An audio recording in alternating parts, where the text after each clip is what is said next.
So hello student, welcome once again to my YouTube chemistry channel, Amazing Chemistry Classes. This is the second video of solid state chapter for chemistry class 12th. Let's start with the topic. As you guys already have read about the different kinds of solid, that is crystalline and amorphous, and I have discussed in the first video regarding different types of solid and the crystal structures, lattice. Alright, so in the addition to this, let me read out few more slides for you which I have made. Okay, काफ़ी मेहनत की है बच्चों, so please see my complete video, and I'm quite sure if you go through the entire series of this solid state, your knowledge will be enhanced. Along with this, I recommend you to go through your NCERT book also. It will definitely help you. Okay, so let's start. Close packing in two dimensions. So first is square packing, that is AAA, each particle in contact with four other. If you look at this picture, you can see that every spherical is surrounded by four particles. Okay, and second one is hexagonal close packing, that is AB type, in which each particle is in contact with the six others. Now two layer packing, here you can see this is the diagram of two layer packing.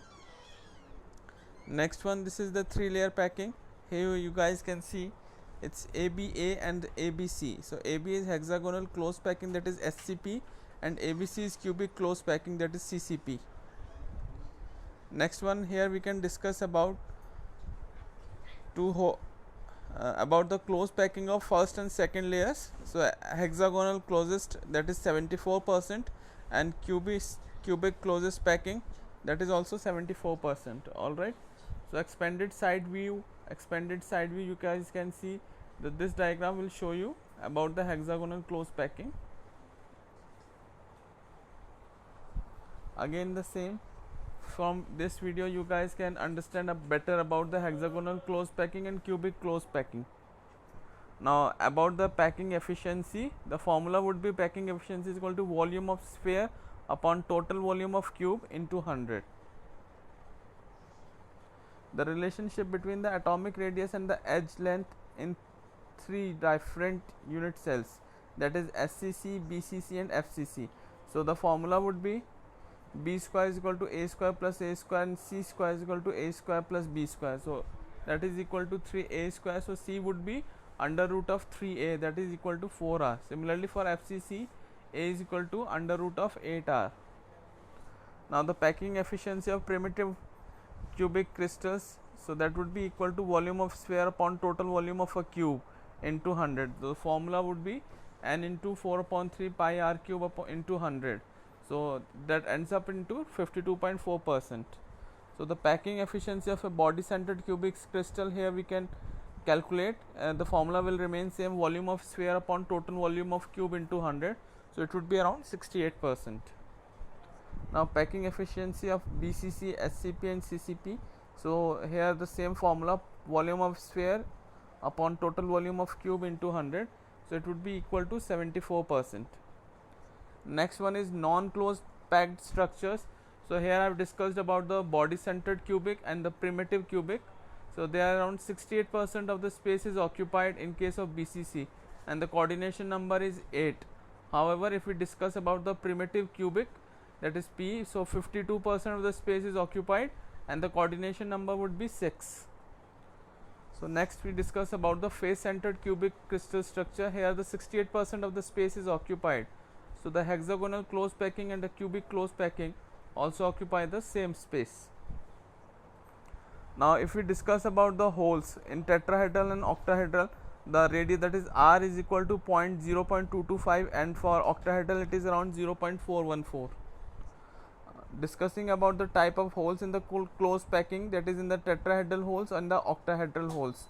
So the R is equal to, as I discussed in my previous slide, that is R is equal to 0.225, and for octahedral it is 0.414. There are two different holes that I have discussed in this slide, that is tetrahedral holes and the octahedral holes. So now very important topic again. So you guys need to learn from your heart about the imperfection in the solid, why there are certain solids which are imperfect, or we can consider it as a crystal defects also.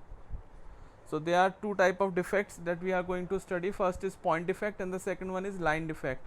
So let me discuss first about the perfect crystal, which actually does not exist. So even the best crystals have defects. So these defects are known as imperfections in regular repeating pattern. So those two patterns are point defects and the line defects.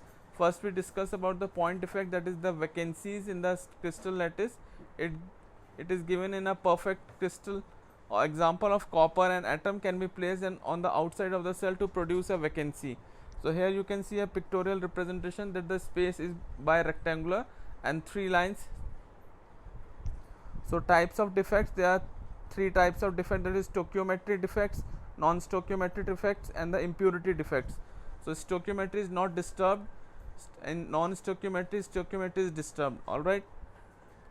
Next one is in stoichiometry we discuss about two, that is Schottky defect and the Frenkel defect. In non-stoichiometry defects we discuss about the metal excess defect and the metal deficiency defect also. So in further we divide stoichiometry into two parts, that is Schottky and Frenkel defect, and non-stoichiometry defects also differentiate into two types, that is metal excess defect and metal deficiency defect. So first we discuss about the stoichiometry. Here you can see a pictorial representation of NaCl, where you guys can see there are certain spaces which are empty over there. So let me read out for you that Schottky effect is equal to numbers or anions or cation vacancies. Here you can see there is a vacancy of cation and anion in this structure, and it may be randomly distributed but tend to cluster because of oppositely charged vacancies, and most important with the alkali halides. Next we discuss about the Frenkel defect. Here there is a dislocation of cations and the cation occupy the interstitial position. In this cubic structure you guys can see there is a this silver metal. So it is a cation because it is a metal, so there is a positive charge over the silver metal, so we can consider it as a cation. And you guys can see that there is this cation is, there is this empty space, and this Ag is moved from this void. So there is an empty void because Ag ion gets moved out from this empty void. So there is a void between normal and atomic position. So the non-stoichiometric defects, metal excess deficiency, anion vacancy or excess cations. In this I'm going to discuss about the non-stoichiometric defects, in which we are going to discuss about two, that is metal excess defects and second is metal deficiency defects. Okay, metal excess we are going to discuss about anion vacancies and excess cations. Now talking about the metal excess defects, that is anion vacancies, here you can see there is a deficiency of chloride ion. So an anion is missing from the crystal lattice and that place is occupied by an electron. Now let's discuss about the excess cation in the interstitial species. Here I have denoted the cation by A+ ion. Now metal deficiency defect, that is cation deficiency. Okay, cation vacancy is there. You can see in the pink sphere I have shown the cation vacancy. Next one is your impurity defect. Now talking about the electrical properties, there are three properties, that is conductor, insulator and semiconductors. So here you can see there is an energy gap between the band gap is denoted by Eg. There is a valence band and there is a conduction band also. Okay, so what happens if there is a hole in the valence band and if there is electron excitation from the valence band to the conduction band, there is a free electron you guys can see in the conduction band. So energy required to promote, because you know from the valence bond when electron move up to the conduction band, there is a certain amount of energy which will be required to promote the electron from the valence band to the conduction band. And what are insulators? In insulator there are no free electrons, so there are no to move throughout the material. So if there is no free electron, there is no movement, so there will be no conduction of heat and electricity. In insulator, wide band gap more than 2 electrovolt, few electron excited across the band gap only. Here you guys can see there is a filled band, there is a filled valence band and there is an empty conduction band. So there is no movement of electron, so there will be no conduction.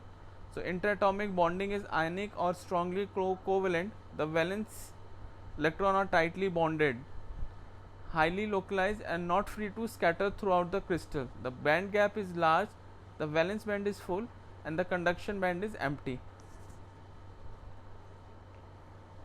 Now talking about the semiconductors, in semiconductors bonding is predominantly covalent, that is relatively weak. So now narrow band gap is around 2 electron volt and more electrons are excited across the band gap. Here you guys can see there is a gap between it. I have shown it on the right hand side, and this is the energy through which I have shown you. There is a filled valence band, there is a filled band, and empty conduction band is there, which there you can see there is a gap also. So these electrons are more easily removed by the thermal excitation, and the band gap is smaller, the valence band is full and the conduction band is empty. Now let's talk about the conductors. For metals, empty energy states are adjacent to the filled states. Here you guys can see, so the thermal energy excited the electrons. So what happened, the electrons get excited, they absorb the energy and they get excited to the empty band. So two types of band structure for metal, that is partially filled band and empty band that overlaps filled band. Here you guys you can see there is a overlapping between them. Okay, there is a partially filled band and there is a overlapping band. You guys can see there is a overlapping between the filled band and the empty band. Now talk about the different type of semiconductors. So there are two type of semiconductor, that is extrinsic semiconductor and intrinsic semiconductors. Now let's talk about the definition about the intrinsic semiconductor materials. Silicon and germanium each have 4 electrons in their outer orbital because they belongs to group number 14 carbon family. So this allow them to form the crystals. In silicon lattice, all silicon atoms covalently bonded to 4 neighbors, leaving no free electron to conduct electric current. This make a silicon crystal an insulator rather than a conductor. Here I have shown a diagram of a chip, an LED and a transistor are all made up of semiconductor materials. Alright, so in semiconductors, silicon and germanium, these are actually elements which are being used, because in a silicon lattice all silicon atom covalently bonded to 4 neighbor atoms. Okay, so they don't leave no free electrons to conduct the electric current. This makes a silicon crystal an insulator rather than a conductor. Now let's talk about the intrinsic semiconductors. On heating, some of the covalent bonds between the silicon atoms they get broke down, because when you give some energy there is always a breaking between the bonds, and as a result they conduct the electricity. So semiconductors in the pure form is called intrinsic semiconductors. And let's talk about the extrinsic semiconductor. In this basically what happened, there is a doping. So let me read out for you. They contain some suitable impurities in their crystal lattice. This process of adding impurities to the crystal is called doping, and they are classified into two based on the impurity basis. On the basis of impurity we can distinguish it into two form, that is n type semiconductors and the p type semiconductors. So doping silicon to create n type silicon, the dopant which the atom which is added, actually here you guys can see I have shown the doping is done by the phosphorus atom. So what happened, there is extra unbound electron. Substituting a phosphorus atom with 5 valence electron for a silicon atom in a silicon crystal leave an extra unbounded electron that is relatively free to move around the crystal, because we know that in phosphorus there are 5 electrons, so there is one extra electron, that is unbound electron. Okay, doping the silicon to create p type. What happened in p type, let me read out that the dopant has a 5 valence electron, silicon has 4. Substituting a boron with 3 valence electron for a silicon atom in a silicon crystal leave a hole behind. So there will be a hole and a bond missing an electron that is relatively free to move around the crystal. Okay, there is in n type there is an extra electron, in p type there is a hole. So here you can see there is a conduction band, there is a valence band, and the hole caused by a Ba atom addition. Okay, you guys can see here, and there is an electron from the B in the covalent bond with silicon. So when a dopant atom with a valence of less than 4 is substituted in the silicon structure, a hole is created in the structure and an acceptor energy level is created just above the valence band. Little energy is required, as I told you that always when there is excitation of electron, so what happens, there is a requirement of some energy, because once the energy has been absorbed then only electrons can move up from the valence band to the conduction band. So little energy is required to excite the holes into the motion. Now let's talk about the magnetic properties. Here I have discussed about diamagnetism, paramagnetism, ferromagnetism, antiferromagnetism and ferrimagnetism.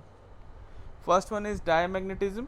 Diamagnetic materials tend to repel flux lines weakly. All the electrons are paired in this and they lose their magnetism in the absence of external magnetic field. Example of diamagnetism is water, protein and fat. Next one is paramagnetism. So paramagnetism is are substances which are attracted weakly by the magnetic field. They also lose their magnetism in the absence of external magnetic field and they have one or more unpaired electrons. I have given an example of copper ion, okay, copper cation, iron cation, that is Fe3 plus ion, chromium 3 plus ion. Now let's talk about the ferromagnetism. Here you can see there is a quantum mechanical exchange interaction. So the materials that retain a magnetization in zero field without any external field, they actually retain their magnetization and they are attracted strongly by a magnetic field. They have more unpaired electron. Example is iron and cobalt. Next one is antiferromagnetism. They are expected to be ferromagnetic but shows zero magnetic moment, and the magnetic moment are oppositely arranged and hence cancel each other. Here you can see I have shown you there is a opposite magnetic field. So quantum magnetic exchange interaction, many metal oxides are antiferromagnetic. Now let's talk about the ferrimagnetism. This is the last video bachcho of solid state. So I try to cover up most of the topic from the solid state, and it's my request once again, do completely watch all my videos so that you guys can maximum utilize the knowledge which I have shared through these videos, through my presentations. I have been working very hard for you. Do like, share and subscribe my channel. So last topic is ferrimagnetism. They are expected to be ferromagnetic but shows only small magnetic moment. That is why they are known as ferrimagnetism. The magnetic moment are oppositely arranged but all magnetic moments are not cancelled. Example is Fe2O3. Okay, I hope you guys will definitely get benefited by these videos. So thank you so much.